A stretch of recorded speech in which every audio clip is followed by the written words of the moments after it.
Investor intelligence provides general information only. You should consider seeking independent advice to see how this information relates to your unique circumstances. Please refer to the terms and conditions available at investorintelligence.com.au for more.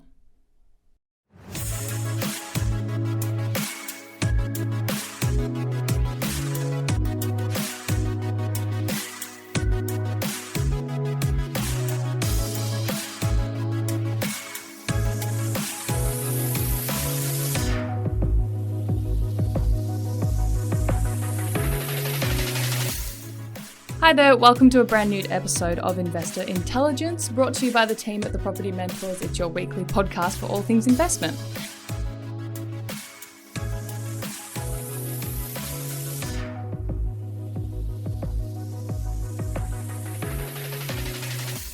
As always, I'm your host, Phoebe Sikowski-Wallace, and back with me again is our investment expert, Luke Harris. Luke, are you feeling superstitious at all, it being Friday the 13th? Well, I've got a black cat, so I don't know if that makes things worse or makes things better on Friday the 13th, but I'm not particularly worried about anything, so put it that way. That's good. All right, maybe let us know at the end of the day. Maybe I'll get the ladder out and see what happens if I walk under it. Good one. All right, so there's a lot happening at the moment. Most notably, interest rates have gone up, which we spoke about last week, and you gave us your take on that, which I think was a really great perspective that most people wouldn't be hearing in the noise of all the media, and I recommend that episode for anyone really. But today we are talking about the upcoming election, which is something everyone's keeping a keen eye on, and it will be happening 2 days from the day that this episode is released. So on the 21st, the election's happening. Housing policies don't seem to be a huge aspect this time around, but there is of course potential that it is going to impact people who are investing in property. But Luke, let's go back a bit to start off with. Historically, how have elections impacted property investment? Look, historically, there's always been, I guess, an argument around what each government or incoming government is going to do with housing, because it's always been a hot topic. People are always worried about paying too much rent. Housing prices are too high. I've never really seen any election campaign where people are saying, hey, house prices aren't doing well enough, or that, my property isn't going up in value, or my rent is too cheap. So there's always been issues in elections with housing. This time around, it hasn't really been a big focus. There's been a lot of focus on the employment rates and inflation, and obviously national security has been a big topic this time around with geopolitical situations at the moment. But it's always been a discussion when it comes to elections. So sometimes, like in 2019, it was a bigger conversation. It was a bigger part of the election conversation. This time around, not so much. Yeah, so I know negative gearing was quite a lot of light was shed on that in 2019. So negative gearing was definitely a political football at the last election, and Labor was going in with big policies around big shake-ups and changes to negative gearing policies, and I believe that cost them the election because of that, because the changes were quite drastic, and essentially a lot of property investors and a lot of mum and dad property owners out there were worried about the loss of capital gains, negative gearing benefits, the negative gearing benefits for their investment properties. And you've got to think most investors out there, property investors, are not multimillionaire tycoons. A lot of people out there that own investment properties are your typical mum and dad suburban property owner that maybe has one investment property, maybe two, that are not necessarily multimillionaires. They're people that are just planning for retirement and trying to get ahead, and they're your voters. A lot of people are out there, worried about these things. So Labor, I believe, lost the election on those policies, proposed policies, and obviously the Liberals, continued on running the country. But this time around, Labor scrapped that negative gearing debate and really focused more on other policies that are more pressing at the moment. And it seems to be has fallen into the background a little bit this time around, and both Labor and Liberal are not discussing any changes to negative gearing. Yeah, yeah. Now, out of curiosity, does a state election or a federal election change things for investors? Is there one more than the other? Not necessarily. Usually the federal election is where the big decisions get made around national policies like negative gearing, but also who's running the country is also going to affect a number of things like employment rates and interest rates and things like that that are going to affect people's personal incomes. On a state level, there's generally not a huge amount of change to property-based policies as such when it comes to things like interest rates and so forth. But things like stamp duty, they generally don't change very often. The states like that income source, so they don't generally come to an election bringing changes to stamp duty or anything that really affects investors a great deal. But obviously a state level election people need to keep an eye on, because different parties are going to propose and promise various infrastructure projects and rail and road and hospitals and schools. Those types of projects can be discussed at a state election, and obviously at a national level as well, at a federal election, but more on a state level is where we're going to discuss more infrastructure projects and what they're doing for local jobs. So I think that really is important. But from a property investor's perspective, keeping track of every policy for every state and territory in the country is going to be quite difficult. So of course, you need to keep a general understanding of what's going on out there, but it's very difficult to keep your finger on the pulse with every state and territory that you have property in, as well as being on top of what's happening on a federal level. Yeah, sure. So for this upcoming election, so 2022, I know you could talk about this all day, but can you kind of summarize what the major parties are talking about in regards to property investment this time around? Yeah, exactly. Well, not necessarily about investment. So as I said, they're staying away from the negative gearing debate. That's really been put to the back burner. As I said, Labor essentially lost the election last time on the negative gearing topic, and also a number of other factors that probably cost them the election, but they've scrapped that this time around. When it comes to property in general, though, the cost of living and the cost of housing is certainly a big thing, with inflation at record levels we haven't seen before. We've just had the first interest rate in the last 11 years, which has been a very slow period of growth. And we've now come out of the COVID pandemic with increases in everything. Everything's costing more. The cost of living is really hurting people right now. You go to the shops and a lettuce is costing you an extra $3 or $4. And, where we are up here in Airlie Beach, in sunny Airlie Beach, capsicums are like $16 a kilo, and it's just insane, some of the costs that you're seeing these days. And obviously that's a big thing for people. I don't need that much capsicum to make it affect me too much, but obviously capsicums are just one thing. Then you're adding on your lettuce and your tomatoes, and all of these things are costing more. So people are feeling the pinch a lot more, and especially people trying to get into the market, first home buyers and people with a mortgage. A lot of people that have bought property in the last 5 to 10 years. And we did discuss this in last week's episode, people that are going to get a shock when interest rates do start rising, and they have started rising, and later in the year they're going to continue rising even further. Those are the people that are going to get a bit of a shock when interest rates rise and the cost of living is going up. So as far as each party's policies, there are policies around making home ownership more affordable. There's a lot more talk around co-ownership schemes. We won't go into those in huge amount of detail today, but essentially Labor's proposing to pay up to 40% of the property value and co-invest. On a state level, there's always state level incentives. There's a lot of state governments. WA, for example, has some good policies around co-ownership with the government, reduced stamp duty for first home buyers, discounts on new property stamp duty in Victoria, for example. So on a state-by-state level, mixed with the policies that are coming out from the federal level, it's going to be interesting times ahead. But I've noticed over the last couple of decades, whenever government gets involved, we look at NRAS, we look at first home buyer schemes and other things that governments tried to essentially stick their fingers in the pie and get involved in the private sector. These government incentives typically only work for a small number of people. They generally don't work for the masses.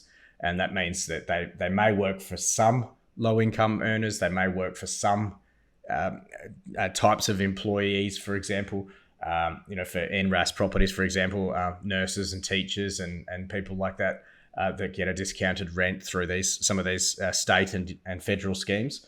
But it doesn't work for everybody. There's no broad-based policies out there that are going to benefit everybody entirely, and that's fine. I feel personally that the policies that are coming out are going to help some people, but not in a huge enough way to make a really big dent. I think a lot of pressure is being put on both Labor and Liberal, and of course the Greens have got their own policies around housing as well. But there's been a lot of pressure to try and help the cost of living come down, and housing is such a big part of that. Either buying or renting is expensive, and it takes a huge chunk of people's incomes away, and it really is hard to save a deposit and also go in there and pay rent and buy your own home at the same time. It's tough. And when people are out there having to pay huge amounts of money for their groceries, petrol's going up, insurance is going up, it makes it really challenging for people. And that really is going to be the challenge for the incoming government, whoever they may be, Labor or Liberal. Whether we end up with a hung parliament, who knows? But either way, it's going to be an interesting time over the next 6 months, whoever's running the country, to try and balance that. And I think the issue is housing and the economy is such a complicated thing to try and fix. It's not something you can't just go in there with a silver bullet and fix the housing market. You can't come in there and fix affordability because there's so many moving parts in the economy. And it's not as simple as just bringing out a co-ownership scheme or reducing stamp duty or this or that. Those things may help, and they may help some people. But like I said, it's a complex issue, and helping everybody evenly is going to be a challenge. And with inflation increasing, it is going to be a tough year ahead for a lot of people. And Liberals obviously been running the country for some time now. Obviously, now that there's a threat to their leadership of the country, they bring out their own policies, and they have their own things that they want to tweak and change as well. But obviously, they've had a good best part of a decade really running the country. So if they were going to make any significant changes to housing, they probably would have done that by now. Obviously, when they get they get pressure at an election, they come out with a bunch of new policies and things that are supposed to change and improve various things. But my view is that when you've had the top seat for the best part of a decade, there's a lot of things that if they were going to do it, they would have done it by now. So look, we've probably got to take both Labor and Liberals' housing policies with a grain of salt, regardless of whether they're costed and budgeted or not. Because obviously we've seen many times before where promises get made at elections and surprise, surprise, they don't follow through. But I think as far as our listeners are concerned, for property investors in particular, there's no major changes on the horizon. I think the biggest changes for property investors and people listening to our podcast are people that are really going to be impacted by interest rates and the cost of living. And I think the biggest challenge for property investors that have bought over the last 5 to 10 years or so, they haven't seen interest rates at higher levels. They haven't seen 7-8% interest rates. And if you haven't budgeted for it, like we covered in our last episode, if you haven't budgeted for it and you're not prepared for it, that's going to be a big shock to a lot of people, especially with the increased cost of living that we're all experiencing. Yeah, that preparation is really, really important.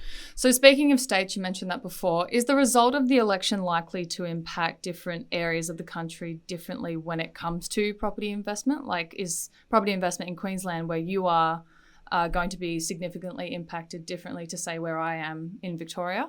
Look, I don't think state by state there's going to be a huge amount of impact for property investors. I think the impact is mostly going to be felt with people essentially trying to get into the market. It is a challenge with the government policies, both Labor and Liberal, for this co-ownership scheme that's being discussed of people getting into the market, where they're coming into the market potentially as a partner, essentially with the government. I certainly wouldn't want to go into a partnership with the government on anything like a property. But if it gets people into a home, then that's great. But they're also getting into their first home with deposits as low as 2%, which means that there's very little skin in the game.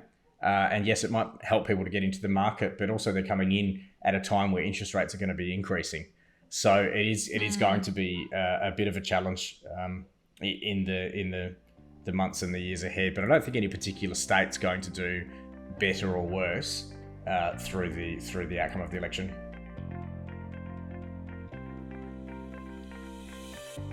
The Property Mentors are celebrating their 8th birthday, and to celebrate are offering a special 1-month membership for brand new members. This special birthday membership not only gets you access to one of our expert mentors for 3 coaching sessions, but we will also source and present an investment property to you and assist you through the purchase process. Getting started in property investment has never been easier. Visit thepropertymentors.com.au/birthday to join today.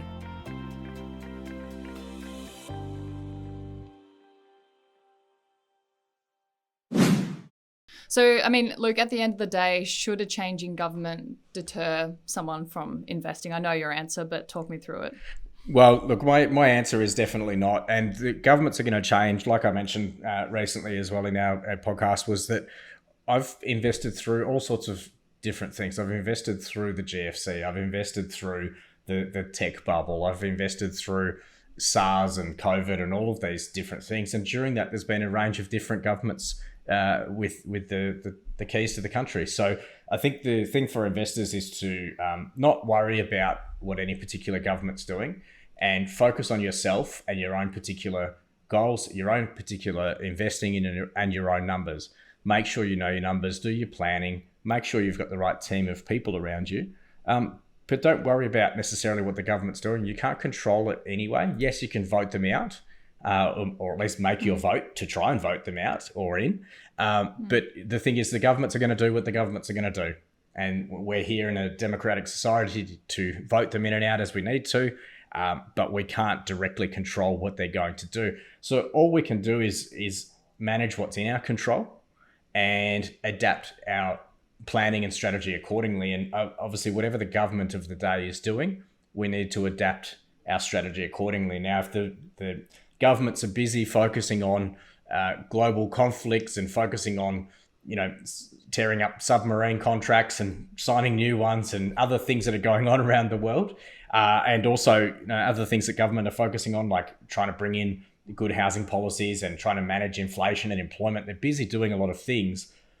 They're not really going to be messing too much with property investors directly. Now, if they are, and they're talking about changes that are going to affect property investors, then of course tune into the podcast because we'll be talking about it. But the thing is that you just need to adapt your strategy accordingly. And as long as you're across what's going on, you don't need to be micromanaging what the government's doing, but you just need to be aware of what's going on and educating yourself and listening to podcasts like this so that you can actually understand what's going on out there. And then through that, you're actually going to get an understanding of what you need to be worried about and what you don't need to be worried about. And a lot of people worry about things that they can't control.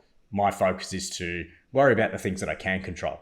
And then once you're in control of them, you don't need to worry about them. Yeah, I think that's a great point. And yeah, as you said, your goals really shouldn't change through that at all, no matter what. So Luke, any last thoughts or anything else you'd kind of like to add, either on this topic or just sort of property investment in general? Property in general, look, I think regardless of the election, property is still going to do well this year. We've seen property coming off the back of very low interest rates. They're still low. We've still got historically low interest rates. The doom and gloom that's in the media is probably scaring a lot more people than it should be. And obviously in a period of uncertainty like this, where we've got an election, we've got global conflicts happening, we've got increasing in inflation, we've got interest rates going up, that's a lot of uncertainty. And there's only so much uncertainty that people can handle before they bury their head in the sand and say, wake me up when 2022 is over. And a lot of people are probably going to do that and just wait and see what happens. Now, as I mentioned recently as well, the most successful investors are the ones that actually go out there and continue to invest, don't listen to the noise, and just keep focused on your goals. And I think that's the biggest takeaway from this right now, is to just keep doing what you're doing and be cautious, of course. You definitely need to be aware of these changes and things that are happening out there, but don't let it stop you. No one's going to go out there and build wealth for you. And if you sit there and pause while you wait for the global situation to sort itself out, wait for COVID to sort itself out, wait for the government to settle in, regardless of whether it's the existing or a new government, if you're waiting for all of these things to happen, you can't control any of them anyway. So why wait? And my view is, as long as you've got the right team of advisors around you, mortgage brokers, solicitors, financial planners, all of the right people around you, then of course you're relying on those people to make an informed decision on what's right for your own personal situation. Obviously today we're not telling anyone to go rush out there and spend every last cent you've got on property. Make sure you get independent advice so that you can actually understand your risk profile and your situation in detail. We're not here to give any advice on this podcast, but when you understand your situation and what's going to be appropriate for you, then you can make an informed decision. And if you decide that you're going to sit on the sidelines for a year or two, that's great. If you decide to continue investing, that's also great. But I certainly wouldn't be waiting for everything else to go and sort itself out before you go and take your next steps with your investing. Just to finish off from my last comments, I would just say to people that are going out there and either voting for the first time or not sure who they're going to vote for yet. I'm not going to get on my political soapbox and tell people who they should vote for. That's not. This is not the forum for that. But look, I think I would encourage people to make sure you actually spend a little bit of time in the next little while. Obviously, the podcast is coming out a couple of days before the election, but do some research on who you're voting for. Go to websites to read up on what their policies are. Make sure you're voting for people that actually support your beliefs and actually go through the process of understanding that, because you might find that you end up voting for somebody that you're actually not really in support of. So make sure you understand what you're voting for. We're in a democratic country. We're very lucky in Australia to be able to vote and have our votes counted properly. And whilst it is a legal requirement that we do place a vote, I think it's very important for people to actually understand the voting system and the process involved, understand who they're voting for, because we are really in a very interesting time in history. Obviously, we've just been through a global pandemic.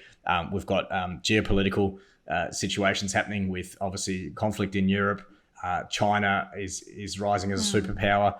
The US is in decline over a long period of time, and we've got partnerships with people all around the world. So I think it's a very interesting time that we're in, and Australia's in a unique position in the global marketplace right now. So I think it's a very important time for people to understand who they're voting for and the impact of your vote. Every vote counts. So make sure that you're not putting any vote in that you don't understand. I would encourage people, to please understand who you're voting for. It makes a big difference. And anybody that's new to the country, my partner's just been able to get Australian citizenship. Unfortunately, it's only a couple of days after the election that the actual ceremony takes place. But being able to vote in Australia is something, that is just a real privilege. And I think that we really should be taking advantage of that. And it is an opportunity for us in this climate that we all make sure our votes count. Yeah, we are very lucky, and all the information is out there. So yeah, most definitely do your research before you vote.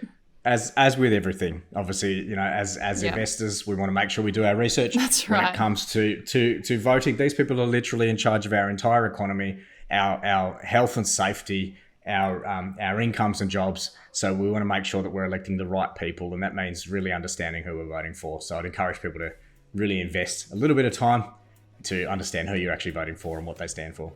Yeah. I think well said, and it will be very interesting to see what the result is. But regardless of the outcome of this election, and if you're interested in learning about how to build long-term wealth through Australian property, or if anything we've spoken about today has sparked your interest, make sure to book a discovery call with one of our mentors, and you can do that by visiting thepropertymentors.com.au. Make sure to tune in over the next few weeks, as we've got some really great guests either featuring or coming back, one of them being our fabulous mortgage broker for the second time. But until then, thank you so much for listening. And Luke, as always, thank you so much for your time. Thanks, Phoebe. Have a great week ahead.